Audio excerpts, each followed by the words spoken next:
Olá, sejam todos muito bem-vindos ao programa que entrevista os maiores empreendedores do Brasil. A cada semana eu trago um convidado de um segmento diferente que empreende com muito sucesso, só para compartilhar experiências empreendedoras com você.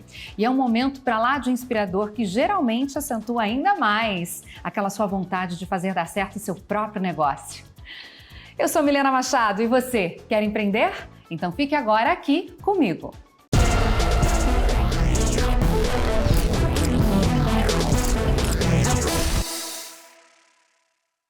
No programa de hoje, a gente vai falar sobre empreender entre irmãos. Quando desapegar de ideias e não do negócio? Como fazer isso, né? Como administrar intimidade e profissionalismo na medida certa para garantir o sucesso do empreendimento? A minha convidada é Patrícia Turmina. Com menos de 30 anos de idade, já é considerada uma das empreendedoras mais bem-sucedidas do Brasil. Ao lado do irmão Luiz Fernando, eles fundaram então a Royal Trudel em 2016, uma doceria de uma sobremesa só, que hoje conta com 55 lojas espalhadas pelo país. Patrícia, seja muito bem-vinda. Prazer te receber, viu? Parabéns aí pelo reconhecimento de empreendedora de sucesso antes dos 30. Obrigada, Milena. É um prazer estar aqui conversando com vocês. O prazer contar um pouquinho da nossa história, né? O prazer é todo nosso e eu estou muito curiosa para saber como é que uma marca de uma sobremesa só, né, pode dar tão certo assim. Ainda mais uma sobremesa de origem estrangeira, né? Que sobremesa é essa? Conta pra gente. Como é que é o Trudel? Então, o nosso carro-chefe é o Trudel. Ele é um doce muito popular em todo o leste europeu. Em Praga, Budapeste, ele é vendido em barraquinhas de rua, então são várias famílias, né, que fazem de forma muito artesanal, uma massa especial enrolada em espetos de madeira e assada em fornos de carvão, na hora, assim, na frente do consumidor. Isso, digamos que viralizou no leste europeu, é um produto que se tornou muito popular e a gente conheceu o doce por foto, e nos chamou muita atenção, a gente viu que não tinha nada parecido no Brasil e vimos como uma oportunidade de empreendermos, né? Eu e meu irmão já estávamos com outra ideia de negócio sendo desenvolvida e acabamos priorizando o Trudel e trazendo essa delícia para o Brasil. Qual que era a ideia original de empreendimento de vocês? Então, a gente passou boa parte do nosso período da faculdade. Eu tenho 28 anos, meu irmão tem 29, né? Então, no período da faculdade, a gente estava sempre muito pertinho um do outro. E estagiamos em outros lugares, enfim, mas sempre com aquela pulguinha atrás da orelha de que a gente queria abrir o nosso próprio negócio. E aí, a gente tinha uma ideia de construir uma máquina de cachorro-quente robotizado. Uma ideia mirabolante, assim, ideia meio maluca. Mas desenvolver essa ideia foi muito importante para a gente adquirir os conhecimentos que a gente precisou posteriormente para tocar o negócio da Royal Trudel. Então, a gente tinha uma visão, desde a ideia da máquina, de criar uma rede de lojas nacional, em que a gente fosse ter vários quiosques em vários shoppings e aeroportos.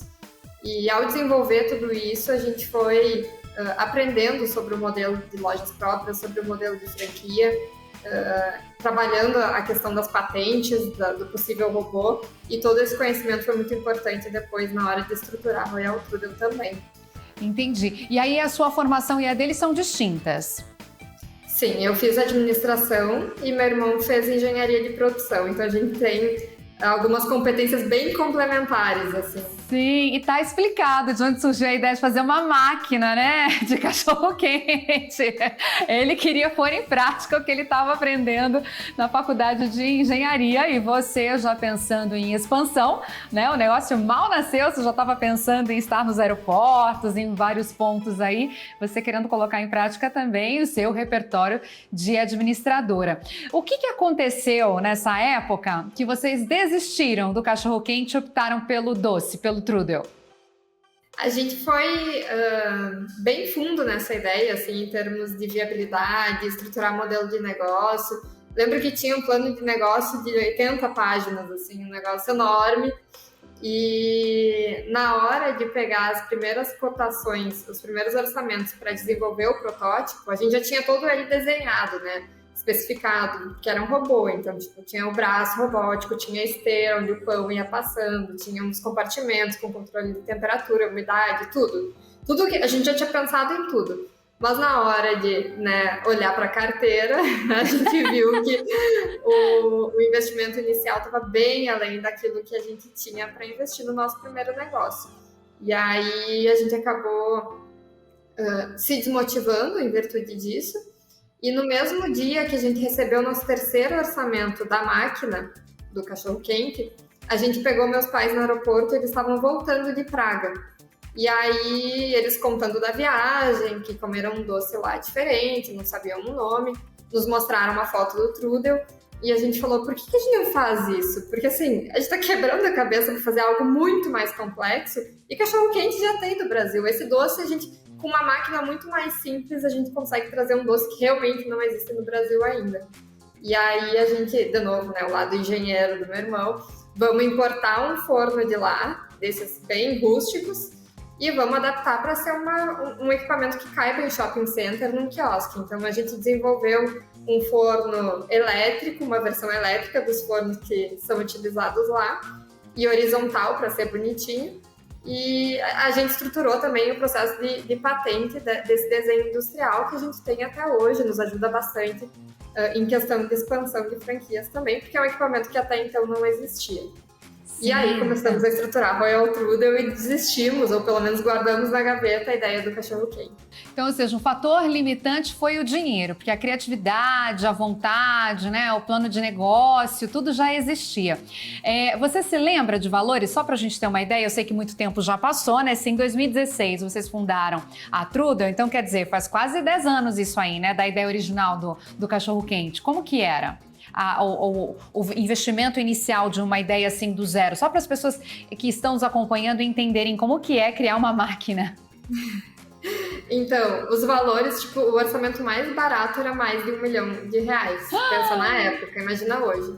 Porque era um negócio super complexo que a gente tava pensando. Claro que hoje a gente olha para trás e parece muito óbvio que era algo que o consumidor até iria ver algum valor, porque eu acho que ia ser uma experiência diferente na época, um robô montando seu cachorro-quente com todos os ingredientes e tudo, mas não um valor à altura do investimento, assim, não iria haver valor a ponto de pagar o que precisaria ser pago para viabilizar um negócio em que a máquina custaria mais de R$1 milhão. Sim, então... exatamente. E depois, para cuidar de tudo isso, né, fazer a manutenção, né, porque aí envolveria informática, envolveria muitas outras áreas, vamos dizer assim, né, para cuidar do negócio de vocês. Como é que ficaria a escala? Na época, você não pensou sobre isso? A ideia, a gente já desenhou a máquina pensando na mínima manutenção possível e em não precisar do atendente para atender ou para entregar o produto. Mínimo contato. O atendente ele existiria só para reposição, mas também seria pensado no equipamento, como é que eu posso dizer? No espaço de armazenamento do equipamento, para que não houvesse muita reposição no dia, para que o custo de mão de obra, na teoria pelo menos, seria bem menor do que a gente tem no Trudel hoje, né? Hoje as nossas lojas têm em média 4 colaboradores. Eu acho que agora que eu entendi a ideia, ia ser como se fosse aquelas máquinas de refrigerante, de salgadinho, uma coisa assim. Ai, que legal, adorei. Quem sabe agora é viável, né? Vocês têm coragem de pegar uma ideia do passado e botar em prática agora? Porque já são muitos anos de Trudel, né? Vocês já ganharam mais repertório, experiência. Quem sabe agora dá certo? Já pensaram sobre isso? A gente sempre pensa, assim, a gente tem um carinho pela ideia, porque a gente colocou muito esforço em cima, né? Mas eu te confesso que eu não sei a viabilidade disso ainda hoje, porque eu acho que os equipamentos sairiam muito caro e eu não sei até que ponto a automação seria vista como um diferencial pelos consumidores num momento hoje em que a gente valoriza muito o artesanal. Entendi, né? Então mudou todo o panorama. Mas assim, é uma ideia que tá ali e como a gente gosta de pensar, o que vale mais do que as ideias é a execução, assim, a ideia não tem muito valor em si, tanto que eu tô aqui falando, se alguém quiser pegar e fazer graça, né? O que diferencia os negócios é a execução. É isso aí. E Patrícia, me conta outra coisa. Você falou com muita naturalidade, assim, quase que passando, assim, sobre mudamos de ideia, né? Nossos pais entraram no carro e mudamos de ideia. Entre irmãos, a gente sabe que as coisas não são bem assim, né? Essa coisa do desapego da ideia não é tão fácil. Envolve vamos dizer assim, uma relação de força, de equilíbrio também, né? Tem vaidade, tem ego. Como é que foi desapegar mesmo da ideia, assim? Vocês tiveram alguma dificuldade? Chegaram a discutir? Ficaram chateados? Bom, na essência, a minha pergunta é como é que é empreender com o irmão, né? De fato, né? Então, desapegar de ideias, eu acho que é sempre difícil, porque sempre tem ego. Acho que a gente se apega àquilo que a gente coloca no nosso trabalho, né? E esse é um aprendizado que a gente tem que levar para a vida toda, porque o tempo todo, tocando uma empresa, você tem diversas ideias, você precisa estar sempre se reinventando, e muitas dessas ideias são boas e prosperam, e muitas dessas ideias a gente acaba tendo que colocar na gaveta. Quando você vai investigar uma ideia, você vai descobrindo se ela é interessante ou não no momento em que você gerou ela. Então, assim, é um aprendizado para o dia a dia. A gente não pode ter apego as nossas ideias, porque a gente precisa racionalizar sobre elas e tomar a melhor decisão para o negócio e não para o nosso ego, né? E se a gente fica muito apegado, a gente sofre de uma coisa que eu chamo de luto criativo, né? Porque às vezes você fica tão apegado, mas aquela ideia, se não deu certo, o mundo que está errado, é as pessoas que estão erradas, é o mercado que a pessoa, sei lá, tem um negócio de alimentação saudável e ela culpa os outros que não comem saudável porque o negócio dela não dá certo. Então, assim, não adianta culpar os outros, assim, a gente tem que racionalizar sobre a ideia, sobre o momento e sobre a demanda, né? E se não tiver demanda, não há quem culpar, a não ser a ideia em si que precisa se adaptar. Mas aí na intimidade, como é que foi? Assim, vocês chegaram a discutir e falaram, pera, vamos dormir, amanhã a gente se fala, semana que vem, marcaram um prazo. Como é que vocês resolvem assuntos, assim, vamos dizer assim, que necessitam de uma decisão? Milena, totalmente ao contrário disso, assim. A gente, tanto eu quanto meu irmão, nós somos muito objetivos. E isso é bom, por um lado, porque as coisas ganham velocidade, né? A gente muitas vezes concorda em discordar, porque tem que fazer o negócio, tem que acontecer. E muitas vezes é ruim, porque a gente acaba sendo muito enfáticos quando a gente decide alguma coisa. E isso gera algum nível de atrito, enfim. E por ser família, né? Com os pais, é só observar. Com os nossos pais, a gente tem menos filtro do que com as outras pessoas. Com o irmão, mesma coisa. Se você tem um sócio amigo ou um sócio profissional, você começa a ter vários filtros para falar a mesma coisa, o que torna o processo de tomar decisão mais lento, mas muitas vezes preserva uma relação um pouco mais saudável, assim, mais harmoniosa. Mas não é nosso caso, eu sou muito prática, meu irmão também, então tudo que precisa ser dito é dito. Às vezes até deveria ser dito com mais cuidado, a gente tem que ficar de olho, né? Porque depois que a equipe vai aumentando, você tem que cuidar para não brigar na frente dos outros. Mas que a gente vai brigar, a gente vai. Ai. E no dia seguinte, assim, continua sendo irmão e não tem para onde fugir, né? Ao contrário de uma sociedade normal, que você pode desfazer, posso até desfazer a sociedade, mas ainda vai ser meu irmão, então vou ter que aguentar no dia seguinte. Então, eu acho que em termos de estabilidade do negócio, estar entre família, quando a família tem valores muito alinhados, é muito mais fácil.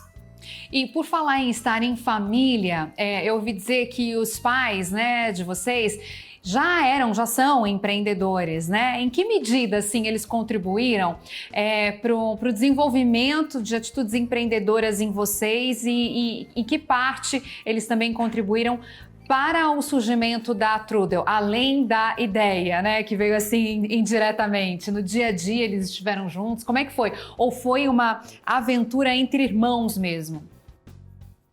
Na verdade, nossos pais sempre nos deixaram muito livres para decidir qual caminho a gente queria seguir, né?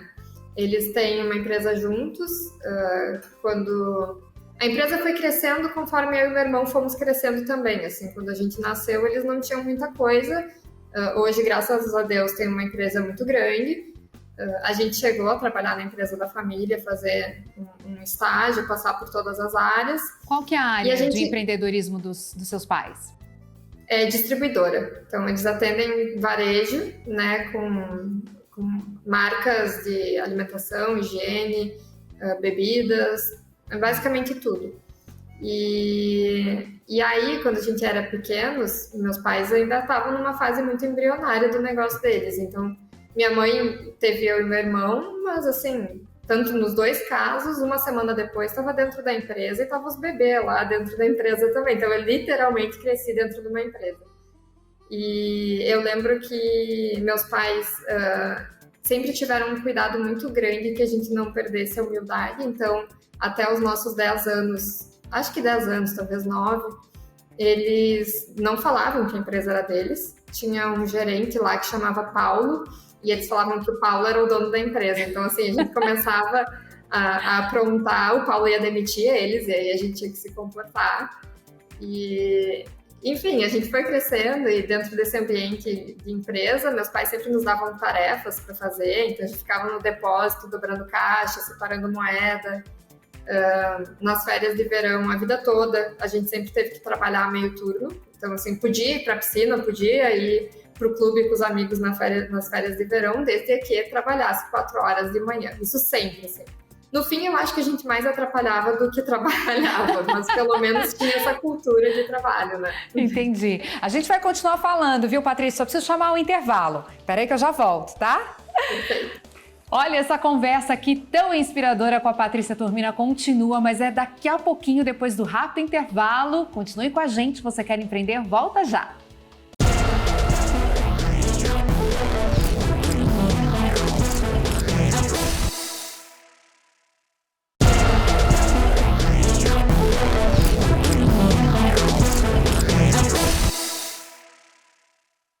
Estamos de volta, este é o programa Você Quer Empreender, o programa que te encoraja, te inspira, te fortalece aí na sua missão de fazer o seu próprio negócio dar certo.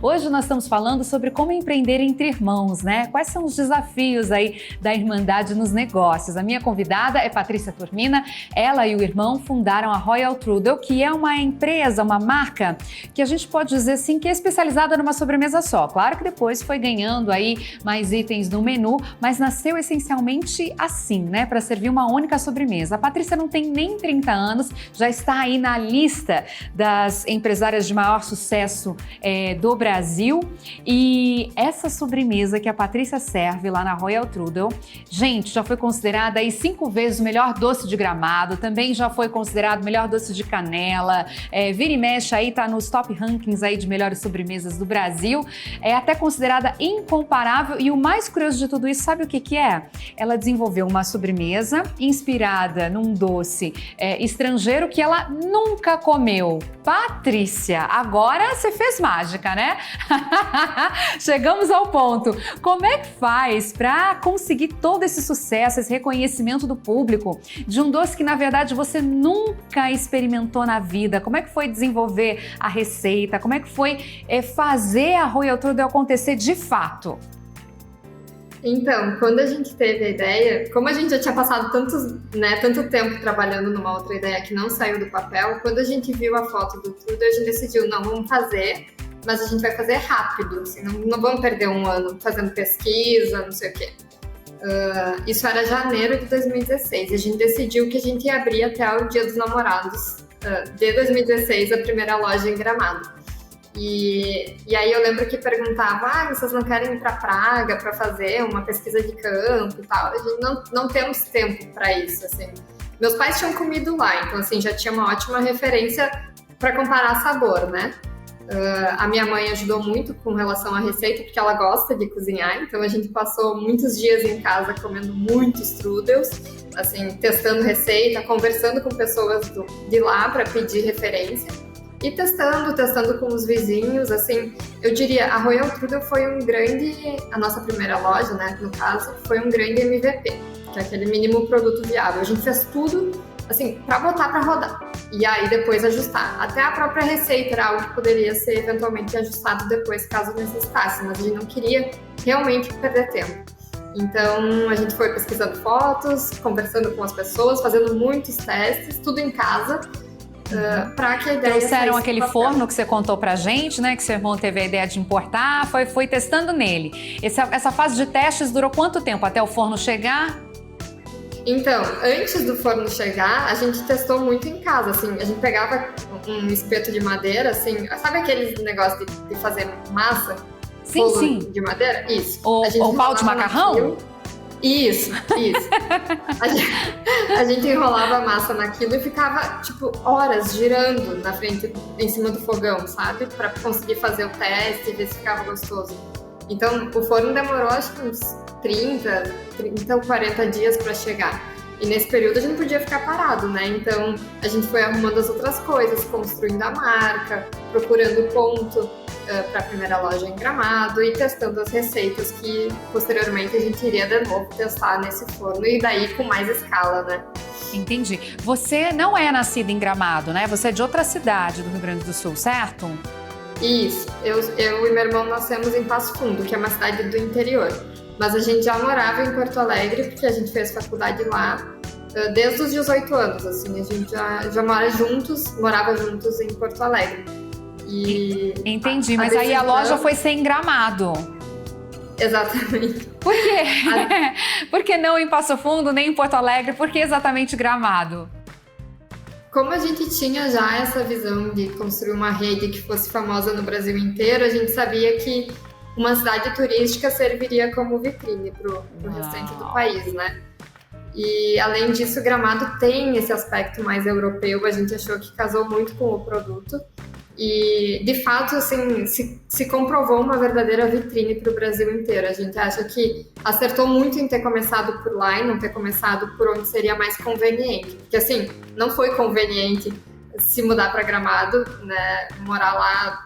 Principalmente, o Luiz estava terminando a faculdade ainda, então os primeiros 2 ou 3 meses eu fiquei completamente sozinha lá e vivendo uma vida de padeiro, né? Porque eu acordava às 6 da manhã para fazer a massa, esperava a massa crescer, ficava atendendo até o fechamento, às vezes não comia, ia embora de noite, não conhecia ninguém na cidade.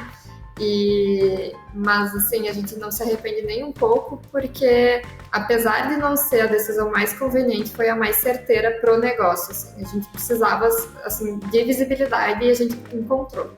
E aí, como é que vocês escolheram o ponto, então? A cidade, ok, mas aí também tem um ponto, né, para ser escolhido. Como é que vocês fizeram? Porque não era uma cidade que vocês frequentavam, né?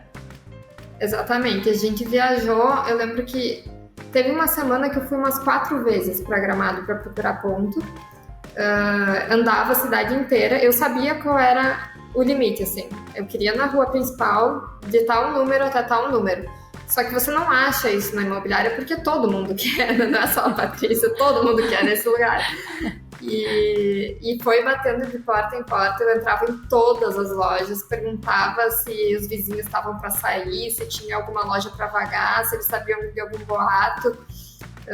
E fui fazendo isso até que numa dessas viagens eu vi uma placa de aluga-se onde eu queria. E aí, não era bem onde eu queria, na verdade, era um pouquinho, assim, uns 20 metros além da onde eu queria. Mas aí, de novo, a lógica do MVP, né? Não espere o cenário ideal. Porque, assim, se eu tivesse esperado realmente a loja ideal, na Rua Coberta, por exemplo, não teria aberto até hoje. Então, a gente escolheu uma loja que seria o nosso plano B, mas decidiu botar para rodar mesmo assim, porque senão o negócio não ia sair até o Dia dos Namorados e a gente ficava com muito medo de perder mais um ano, né? Porque a gente já tinha perdido com a ideia do cachorro-quente. E aí, essa loja existe até hoje? Até hoje. Ah, que legal, um plano B que virou AAA. Não precisou mudar, certo. E aí, só mais um detalhe para eu entender. Então, vocês moravam em Porto Alegre estudando, moravam juntos, empreendendo juntos, nasceram, né, na mesma família, né? Nossa, quanta afinidade precisa ter, né? Muita intimidade, muitos níveis de intimidade.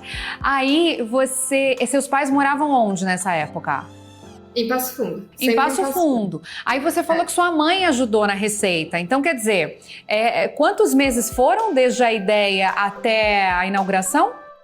Deu menos de 6 meses, assim. Acho que foi uns 5 meses. Tá. E aí, como é que você encontrava com a sua mãe para testar a receita? Nos finais de semana? A gente ficou basicamente em Passo Fundo nesse período de implantação.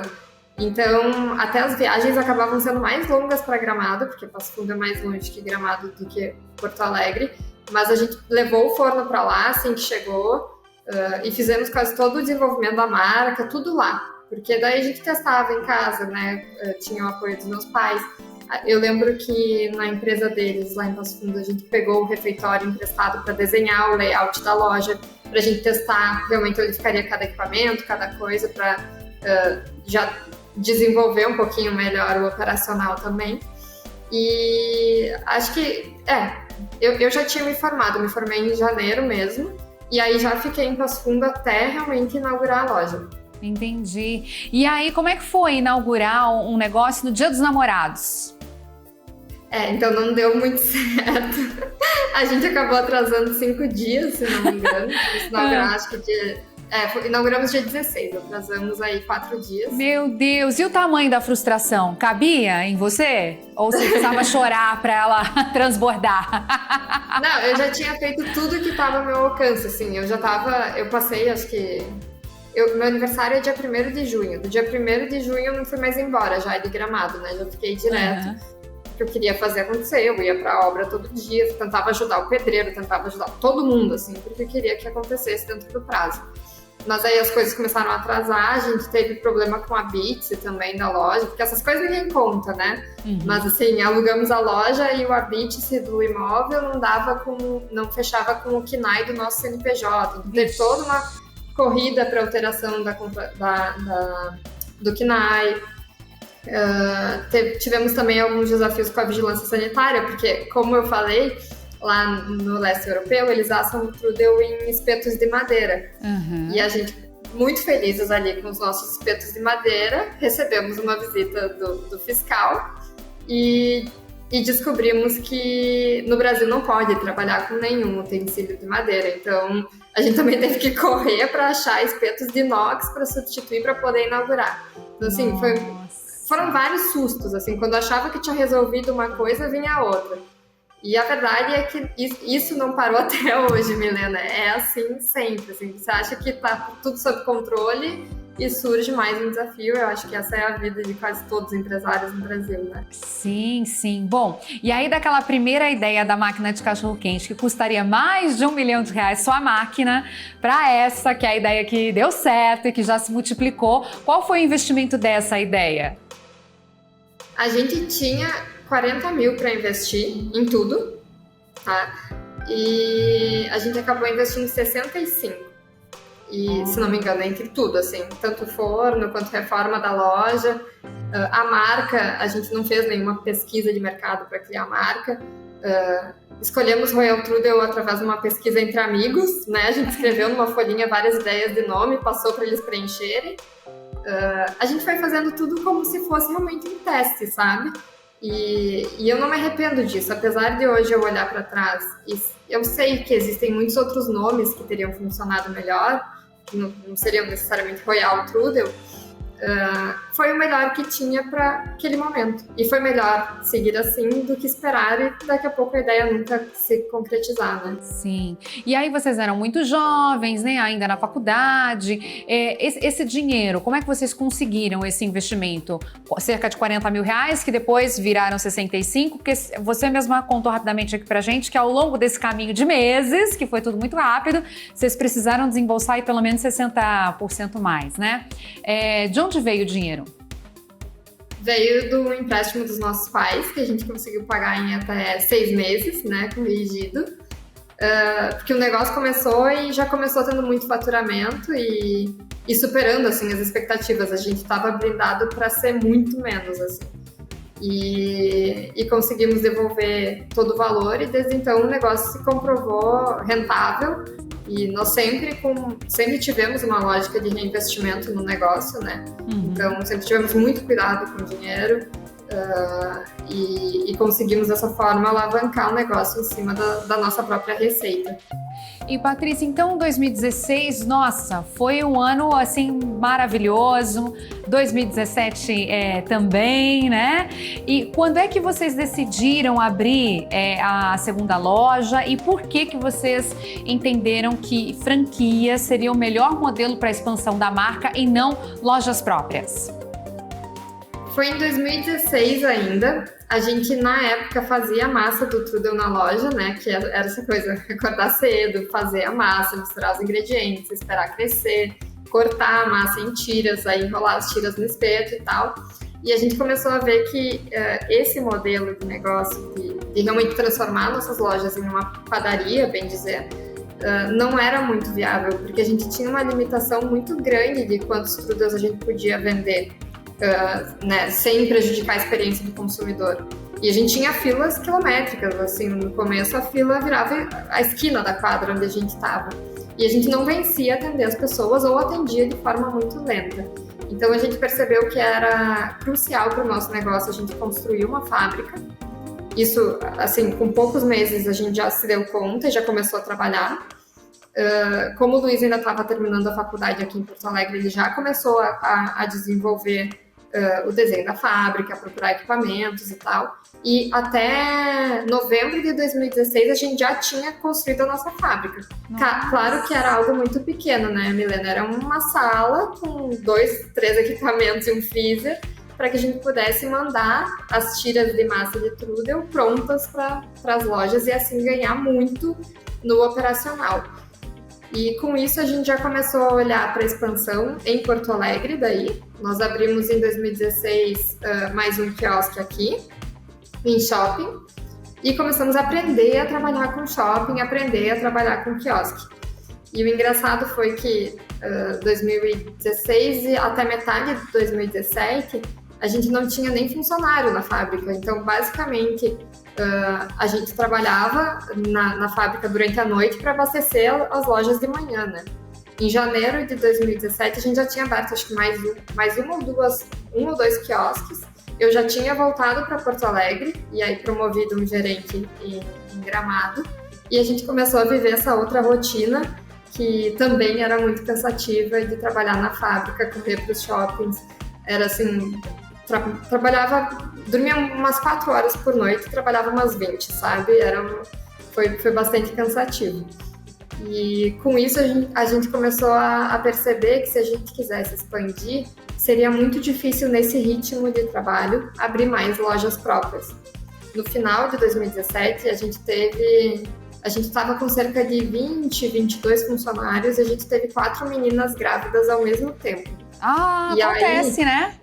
Acontece. Aliás, é mais comum do que a gente imagina. O pessoal até costuma brincar nos escritórios, né? Essa água tá fertilizada, né? Que as meninas começam a engravidar uma atrás da outra. Enfim, nada planejado. Aliás, é um sonho que muitas vezes se guarda segredo, inclusive, né? Até saber se vem. Aí, de 20 funcionários, então, 5 mulheres estavam grávidas. 4. Isso. Mas, nossa, assim, 20% nós... então já ia tirar a licença ao mesmo tempo.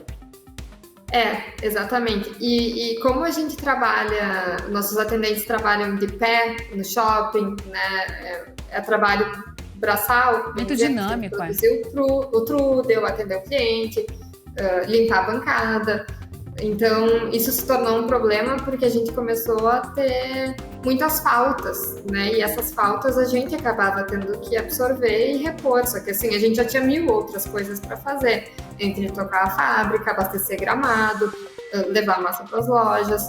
E já estávamos na escala normal de trabalho dessas lojas. Então, a gente tinha que se transformar em 2, né? E aí a gente percebeu que a gente não teria braço para expandir, pelo menos não naquele momento, se a gente quisesse, através de lojas próprias, que era a nossa vontade. A gente queria e desenhou o negócio para expandir com lojas próprias, porque a gente tinha muitas ressalvas quanto ao modelo de franquia, muito medo de não encontrar o franqueado ideal, de não encontrar pessoas que vestissem a camisa da marca. mas eu diria que foi a necessidade que nos fez estudar mais sobre esse modelo e formatar a nossa empresa para que fosse uma franquia, uma franqueadora, né? Muito bem, muito bem. Mais uma vez aí a gente passa pela ideia do apego e do desapego, né? Muito bem, o desafio do treinamento e tudo mais. Já já a gente continua, Patrícia, tem que fazer só mais um intervalo, tá bom? Mas essa conversa tá muito boa, né, gente? Reveladora também. A Patrícia tá sendo aqui super generosa, contando pra gente em detalhes momentos decisivos da jornada empreendedora dela e do irmão dela, Luiz Fernando. E esse papo continua, mas é já já. O Você Quer Empreender vai para um rápido intervalo. Eu te espero, hein?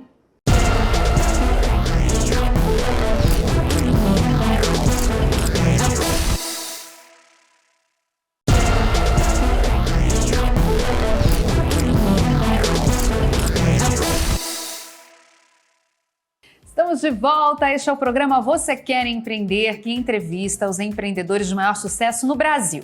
Hoje a minha convidada é Patrícia Turmina. Ela fundou a Royal Strudel ao lado do irmão, ela vem de uma família já empreendedora e ela está contando aqui pra gente como que é, né, esse momento de empreender na Irmandade, como é que a gente traz a medida certa para a intimidade, para o profissionalismo, como é que entre irmãos as coisas são resolvidas, o apego e o desapego. E a gente encerrou o bloco anterior falando da decisão de expandir a marca por franquias, que não era a primeira ideia, eles queriam montar uma rede própria, mas acabaram vendo que esse era a melhor forma. Bom, a gente já chegou no sucesso da marca, né? Mas Patrícia, até lá, como é que foi a jornada empreendedora na busca pela demanda, né? Como é que foi correr atrás dos clientes, já que era um doce diferente, um nome também diferente? Como é que foi encontrar o consumidor que gostasse desse tipo de sobremesa? Vocês fizeram propaganda, foram anunciar na internet? Como é que foi? Foi bastante perrengue, Milena. Assim, a gente não tinha uma verba de marketing muito robusta, assim, era muito próximo a zero o que a gente tinha para investir em marketing. E a gente tinha que usar da criatividade e usar, né, gastar saliva. Então, lá no começo, a gente abordava quase todo mundo que passava na frente da nossa loja, a gente cortava tudo em pedacinhos, oferecia para as pessoas provarem. E eu lembro que no primeiro dia a gente precisou fazer isso por cerca de 10 minutos e aí já começou uma fila, assim, as pessoas se interessaram pelo produto, foram parando. Eu lembro que as primeiras 4 clientes que a gente atendeu eram 4 senhoras. Aí elas compraram 4 trudels e saíram comendo. E aí deu 2 ou 3 minutos, chegou um cara e falou: eu preciso saber o que é isso, porque 4 senhoras me abordaram ali, passaram por mim ali em cima, eu perguntei o que era e elas falaram que eu precisava comer. Então, assim, o boca a boca foi um dos fatores que mais nos ajudou nessa busca pela demanda. Mas o nosso esforço, principalmente nos dias que não era final de semana e não tinha essa demanda natural em Gramado, também foi o que rentabilizou a nossa loja, né? Ajudou o negócio a se tornar rentável. Então, eu e meu irmão, assim, sempre estávamos fazendo degustação. Eu lembro que teve um episódio em que eu estava atendendo na loja um dia de manhã e um casal chegou e falou: eu vim comer esse doce porque ontem de noite estava chovendo e tinha um rapaz com guarda-chuva lá na frente da rua coberta oferecendo degustação. A gente ficou com pena e veio ver o que era. E era o teu irmão, suponho eu. Olha só, quando a gente se predispõe, né, as pessoas reconhecem o esforço e querem prestigiar, né? Exatamente. E eu lembro que na época, assim, do festival de cinema, que é ali por agosto, todos os meus amigos estavam nos festivais de cinema em Gramado. E eu ia pra rua coberta fazer degustação com a touca, o avental do Trudel, assim, e era emblemático, porque todo mundo fazendo festa e eu tentando vender, né? Então, realmente, a gente correu muito atrás da demanda. Eu gosto de dizer que a gente nunca comemorou a venda de um Trudel só, porque a gente sempre esteve preocupados com a venda do próximo, né? Tá, mas e essa pessoa vai voltar? E essa pessoa vai indicar alguém? Porque seria muito confortável lá no começo, quando a gente teve as primeiras filas, a gente achar que o trabalho estava feito, o produto é maravilhoso e vai vender sozinho, mas isso não acontece na vida real, né? Ou se acontece, é momentâneo. E é o nosso papel como empreendedor tentar fazer com que esses períodos de alta demanda perdurem, né? Sejam longos, e que haja recompra e que haja boca a boca, para que o negócio seja sustentável no longo prazo, não apenas no curto. Então, a nossa preocupação esteve presente em 100% das vendas que a gente fez. A preocupação com a próxima venda, né? E até hoje é assim. E eu falo isso muito para os nossos franqueados. Não adianta sentar e esperar que a demanda venha até você. Assim, você faz a demanda. Você divulga o produto. Pensa, lá no começo a gente não tinha verba de marketing. Eu lembro que estava na moda o negócio do... Lembra do Pokémon GO? Lembro. Uhum. E aí a gente viu que aquele negócio estava na moda e a gente colocou uma poção que ia ter Pokémons na frente da loja por 1 hora, divulgou isso no Instagram e as pessoas que viessem iam ganhar 50% de desconto. Então, assim, tudo a gente estava tentando ser criativo porque não tinha verba. E quando não tem, a falta de verba é o maior combustível da criatividade, assim, porque você não tem outra alternativa. Você tem que inventar algo que as pessoas achem engraçado, chame atenção. Em menos de 6 meses, eu acho que a gente já tinha 20 mil seguidores no nosso Instagram sem ter colocado R$1 em qualquer tipo de patrocínio, qualquer coisa. Olha. Então, tudo com base em tentar ser engraçado, tentar ser interessante, tentar agradar. E qual que você acha que, então, que é o grande segredo, né, ou o principal fator de sucesso dessa sobremesa? O que ela tem de brasileiro, vamos dizer assim, e o que ela tem de europeu nesse conceito dessa sobremesa que você acha que agradou tanto aos brasileiros, ao ponto do próprio público, dos seus clientes, naturalmente divulgarem, né, para você?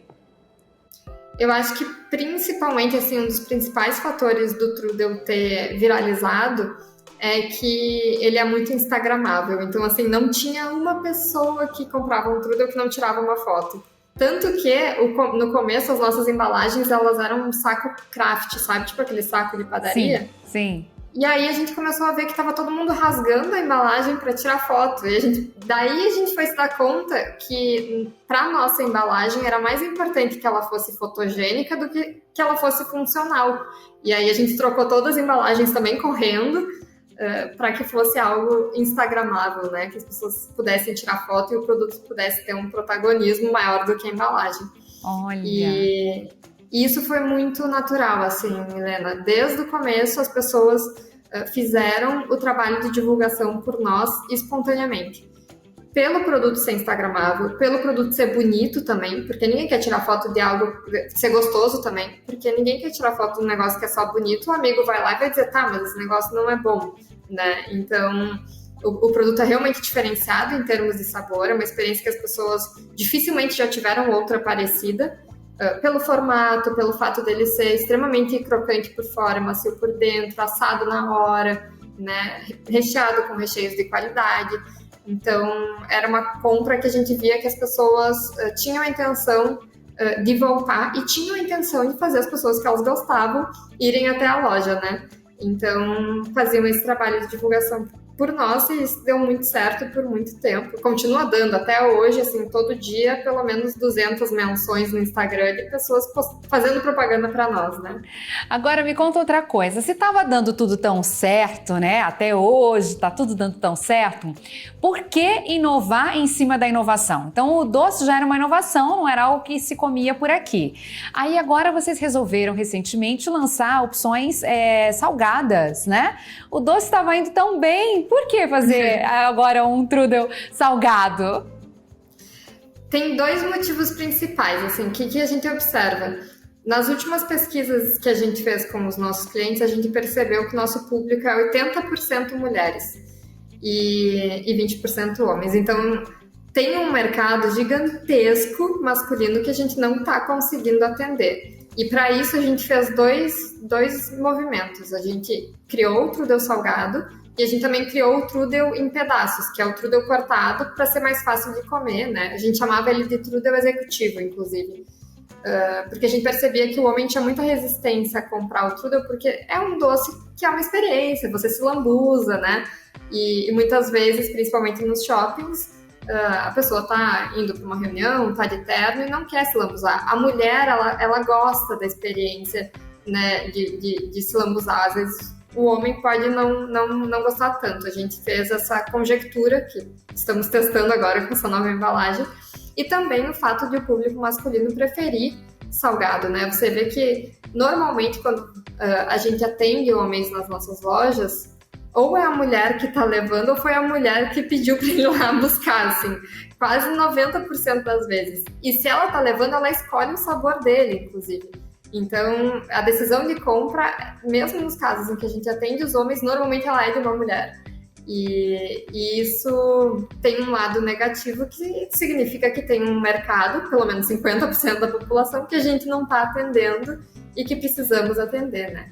Então, o salgado vem muito para isso, né? Para a gente atender esse mercado, mas também para a gente estar presente na rotina das mulheres com maior frequência, porque o doce é algo que você se permite comer numa frequência X. O salgado é 3x, né? O salgado fora de casa. Então, para aumentar a frequência do consumidor que já é seu cliente. Ai, que legal! Entendi. Nossa, quantas sacadas, né? Ou seja, vocês estão muito atentos ao negócio no dia a dia mesmo.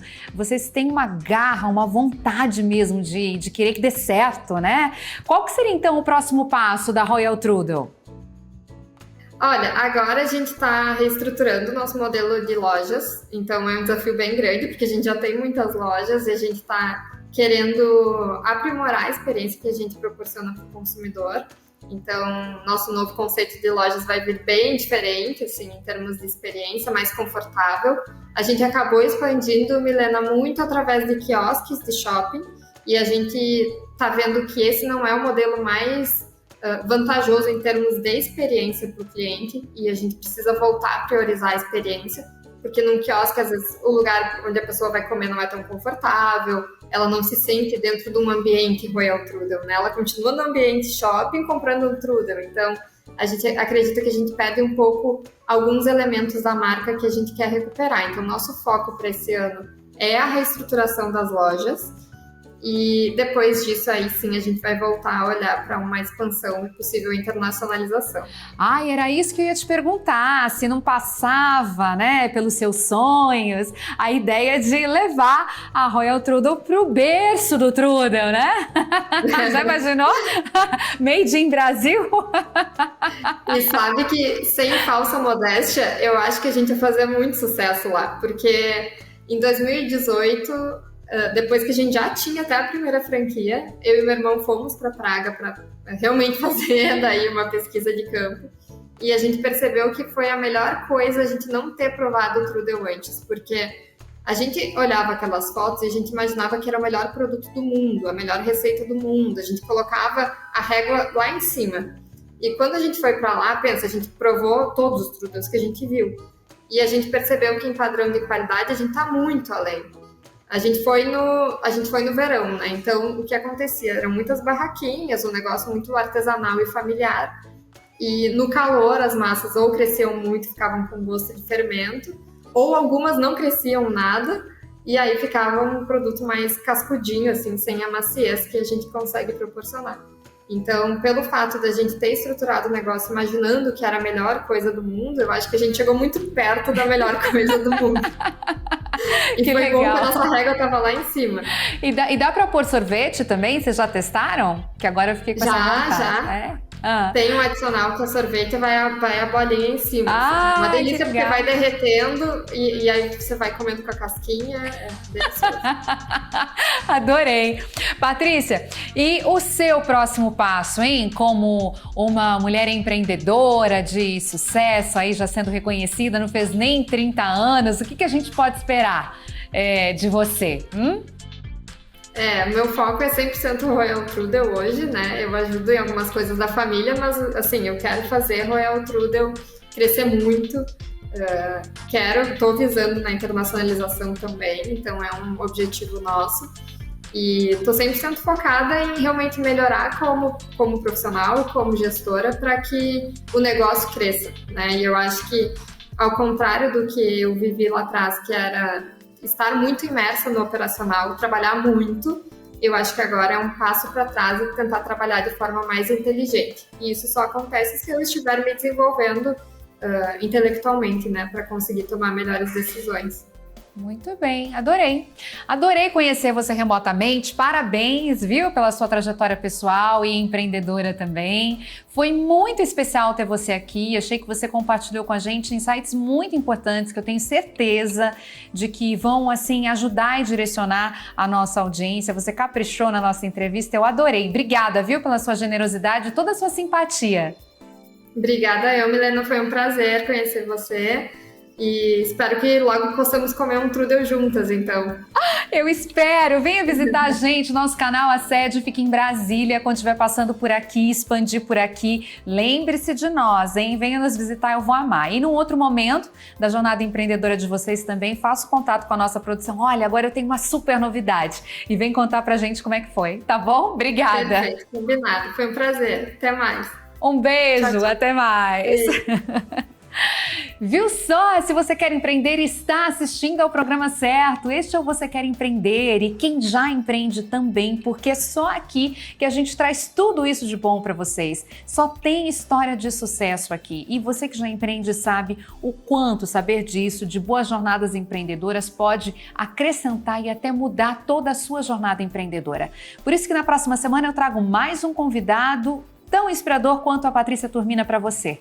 Não perca, hein? Se programe. Eu espero você. Até lá!